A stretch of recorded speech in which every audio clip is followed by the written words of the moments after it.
सध्या जगात सर्वाधिक तापमानाची नोंद विदर्भातील जिल्ह्यांमध्ये होतीये।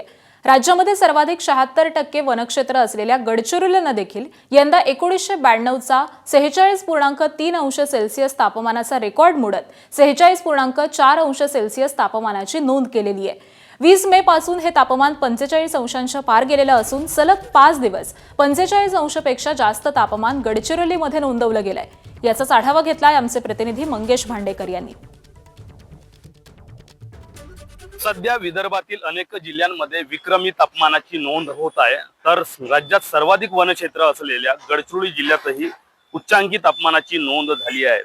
मे 1992 मध्ये गडचिरोली जिल्ह्यात 46.3 अंश सेल्सिअस अशा विक्रमी तापमानाची नोंद झाली होती, तर तब्बल 3 दशकानंतर म्हणजे 21 मे 2026 रोजी 46.4 अशा विक्रमी तापमानाची नोंद झाली आहे।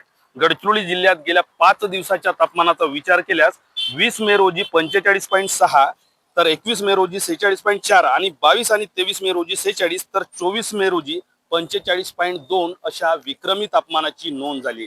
गेल्या 5 दिवसामध्ये गडचिरोली जिल्ह्याचे तापमान सतत 45 अंशांच्या वर असून अंगाची लाई होत आहे। दुपारच्या सुमारास रस्ते ओस पडत आहेत।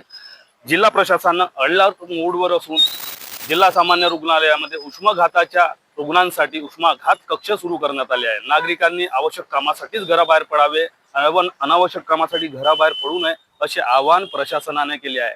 एकूणच गडचिरोलीमध्ये राज्यात सर्वाधिक 76% जंगल क्षेत्र आहेत, तर ही तब्बल 3 दशकानंतर तापमानात झालेली ही विक्रमी वाढ एक प्रकारे गडचिरोलीकरांसाठी धोक्याची घंटा असल्याचे मानले जात आहे।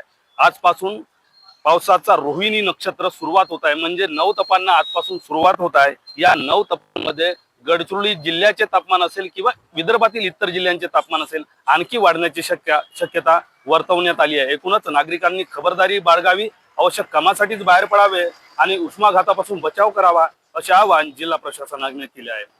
मंगेश भांडेकर, एबीपी माझा, गडचिरोली।